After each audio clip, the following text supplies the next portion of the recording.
we should probably just go ahead and uh, get started without Clive, and he'll join us if he joins us. Okay. And how was your meditation last week, Cheryl? Pretty good. I don't think there's been any appreciable change from what I was doing before. I'm still journaling, although I don't think I did that today, now that I think about it. But I did meditate today. I notice that I'm much calmer and more focused when I'm not immediately going on to something else after I meditate, which isn't all that surprising. I hike 3 times a week, and I have to get up early, like at 5 or 5:30, so I can fit my meditation in and breakfast and then go hiking. So on hiking days, I'm pretty revved up. So it's a bit of a challenge sometimes to settle down. I mean, I do it, Right. but I notice that on days I'm not hiking and I'm not immediately going on to something else, that I'm much calmer and more focused and so on and so forth.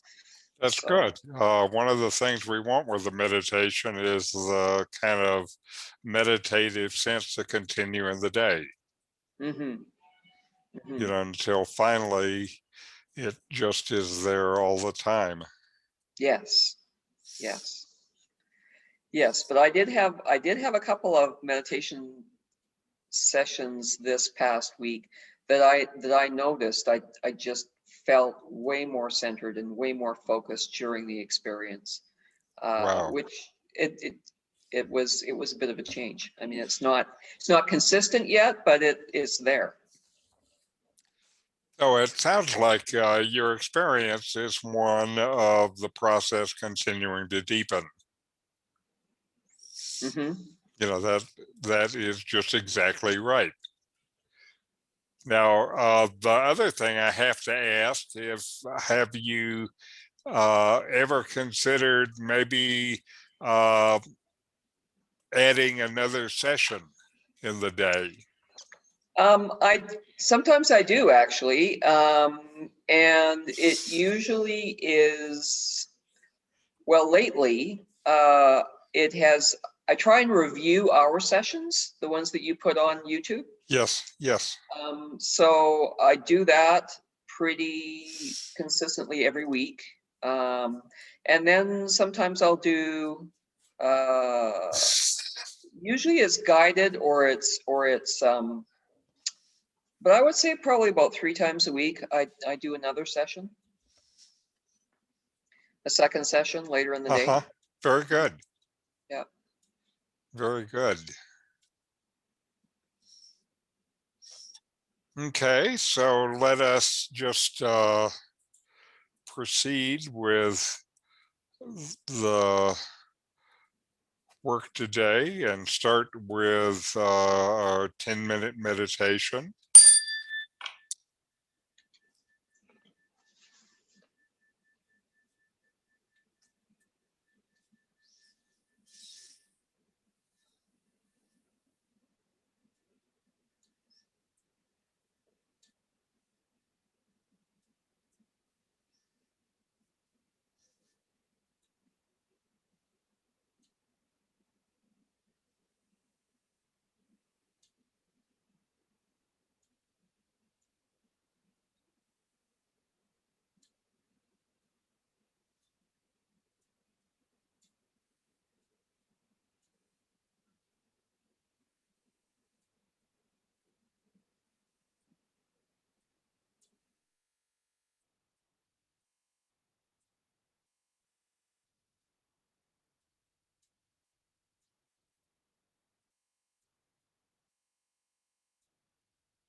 She's not here now.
All right.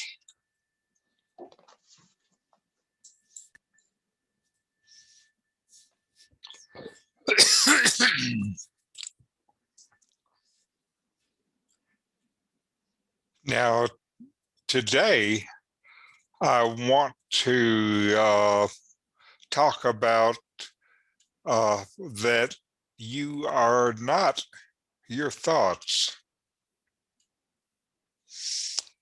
When you start to sit in meditation, it can be shocking or at least surprising just how many thoughts, especially negative thoughts, run in and out of your mind within just a few short minutes. No wonder Buddha dubbed it the monkey mind. But thoughts are not the problem. The problem starts when you identify with the thoughts. When you say to yourself, this is my thought, or this is my feeling, instead of just observing them as they come and go. Yoga says that with each breath comes a new thought. So these thoughts seem to flow ceaselessly. Your thoughts don't define you, no matter how convincing they are. What goes on in your mind is not you, nor is it real. It's simply what arises from the mind with its constant thinking about yourself and the world and the people around you.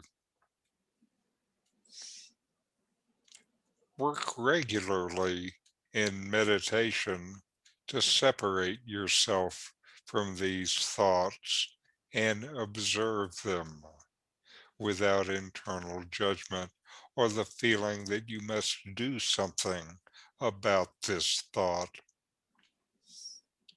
Sometimes judgments and ideas of action come up without us trying, and that's okay. Just notice it and let it pass.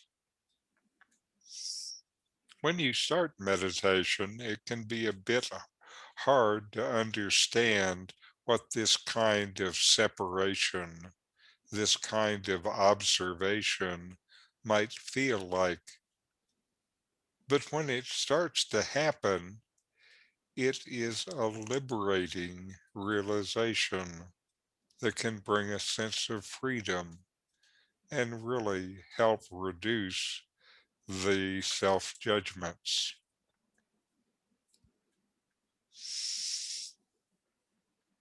So next, we're going to listen to some uh, fairly old words from the Chinese tradition that grew into Zen later. And these are words from the third patriarch of Zen, Sansong. And it's from the only thing that we have from him now, 1300 years later. It's called the Faith Mind Sutra. And this is a powerful work and worth listening to. That's why we have it today.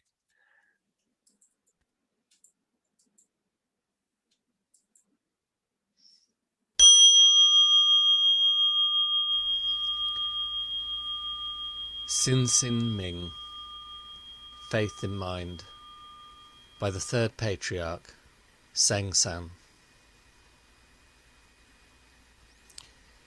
The great way is not difficult for those who have no preferences.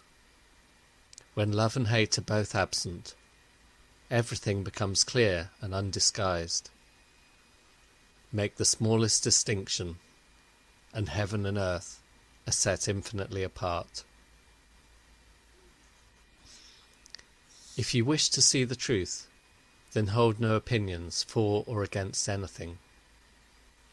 To set up what you like against what you dislike is the disease of the mind. When the deep meaning of things is not understood, the mind's essential peace is disturbed to no avail. The way is perfect like vast space, where nothing is lacking and nothing in excess. Indeed, it is due to our choosing to accept or reject that we do not see the true nature of things. Live neither in the entanglement of outer things, nor in inner feelings of emptiness. Be sereneness in the oneness of things, and such erroneous views will disappear by themselves. When you try to stop activity by passivity, your very effort fills you with activity. As long as you remain in one extreme or the other, you will never know oneness.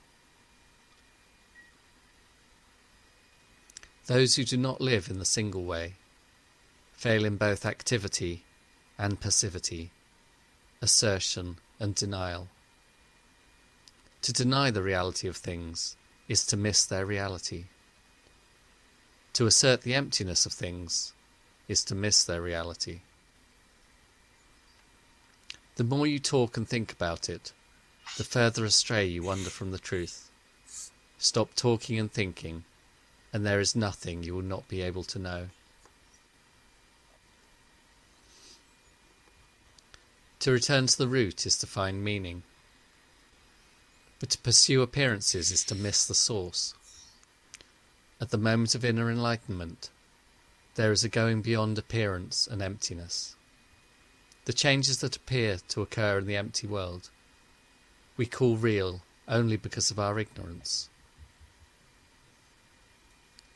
Do not search for the truth, only cease to cherish opinions. Do not remain in the dualistic state.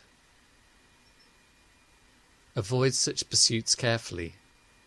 If there is even a trace of this and that, of right and wrong, the mind essence will be lost in confusion. Although all dualities come from the One, do not be attached even to this One. When the mind exists undisturbed in the way, nothing in the world can offend. And when a thing can no longer offend, it ceases to exist in the old way. When no discriminating thoughts arise, the old mind ceases to exist.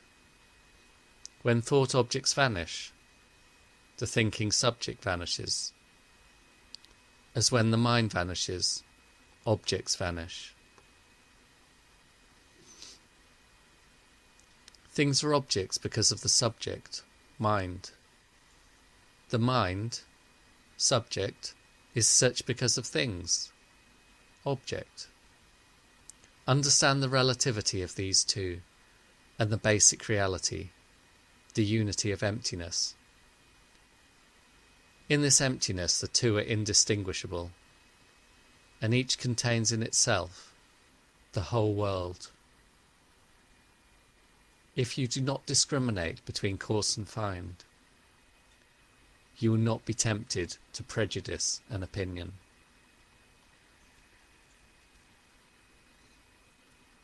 To live in the great way is neither easy nor difficult. But those with limited views are fearful and irresolute.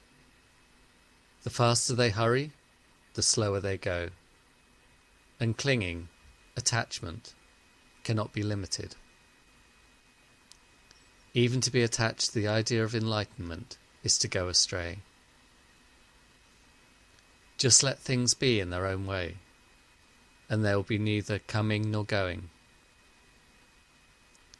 Obey the nature of things, your own nature, and you will walk freely and undisturbed.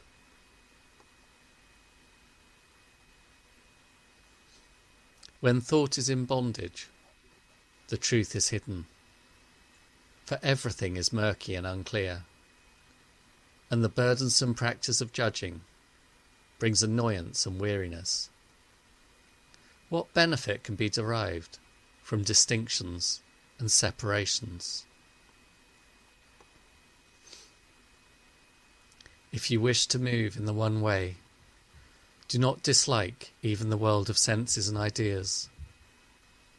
Indeed, to accept them fully is identical with enlightenment. The wise man strives to know goals, but the foolish man fetters himself.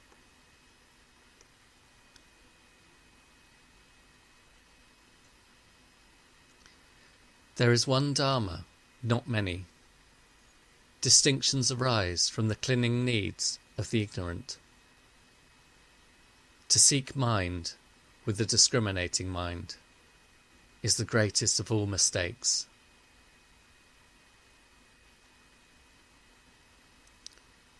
Rest and unrest derive from illusion. With enlightenment there is no liking and disliking. All dualities come from ignorant inference. They are like dreams or flowers in air, foolish to try to grasp them. Gain and loss, right and wrong.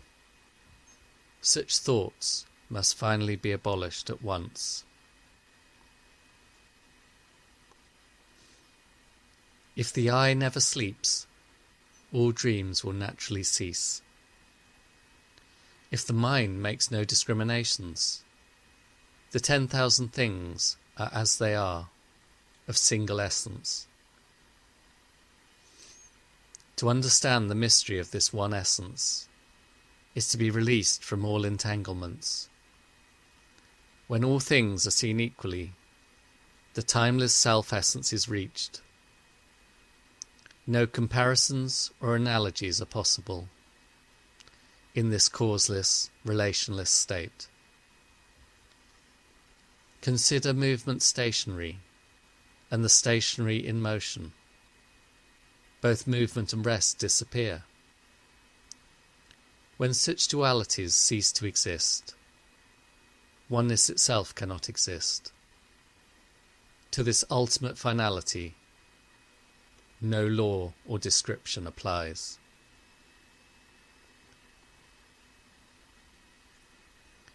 For the unified mind in accord with the way, all self-centered striving ceases. Doubts and irresolutions vanish, and life in true faith is possible. With a single stroke we are freed from bondage. Nothing clings to us and we hold to nothing. All is empty, clear, self-illuminating, with no exertion of the mind's power. Here thought, feeling, knowledge and imagination are of no value. In this world of suchness, there is neither self nor other than self. To come directly into harmony with this reality, just say when doubt arises, not to. In this not to, nothing is separate, nothing is excluded. No matter when or where, enlightenment means entering this truth.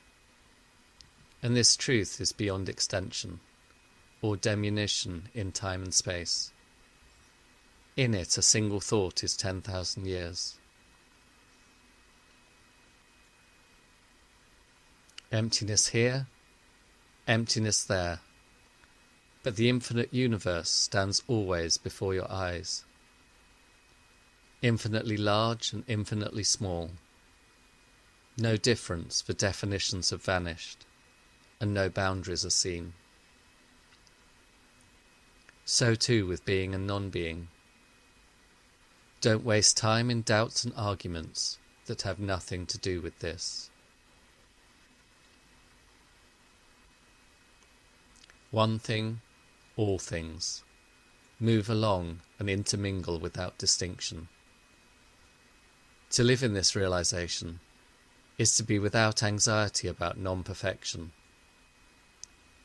To live in this faith is the road to non-duality, because the non-dual is one with the trusting mind. Words. The way is beyond language, for in it there is no yesterday, no tomorrow, no today.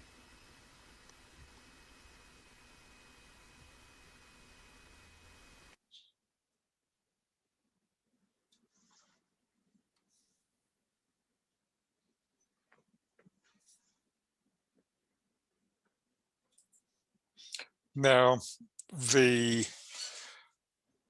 fundamental technique that was used in Chan Buddhism is meditation, is just, what we're doing here and now.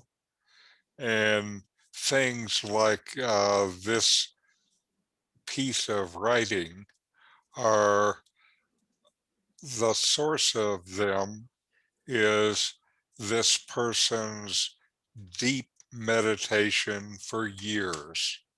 And what he's trying to do is to express his own direct, immediate experience.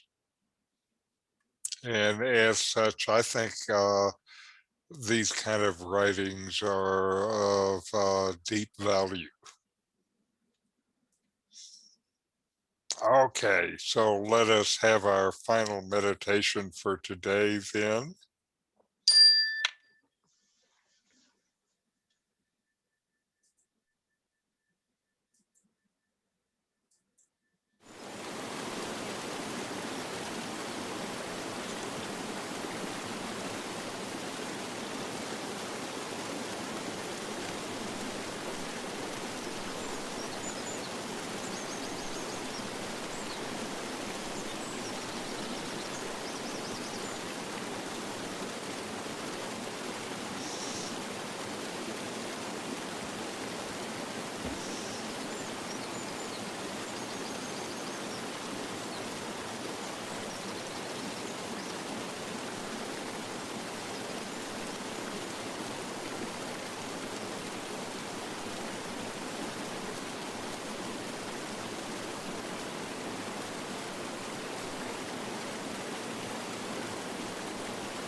All right.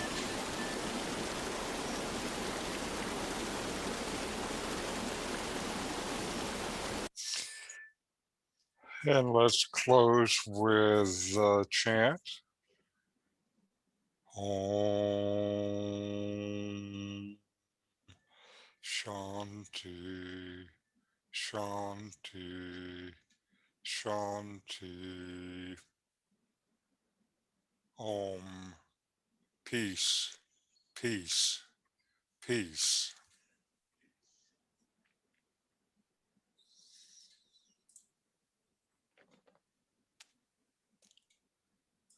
Now, one thing I particularly liked about that sutra is one of the things he says is to set up what you like against what you dislike is the disease of the mind. Mm-hmm. And, what we're learning to do with the meditation is just observe what is there and not engage all of our emotions and all that stuff in it. Right. And I think you can see he's talking about the same thing as we are doing here. And these words come from halfway around the world and more than 1,000 years ago. Right. Yes. We So, haven't really changed at all, have we? no, we haven't. We have a lot more busy work for the mind. Yes.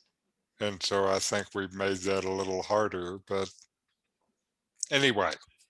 Mm-hmm. Thank you. Very good. Thank you. And I'll see you next week. And, I'm so happy with how well you're doing. Thank you very much. Thank you. Adios. Adios.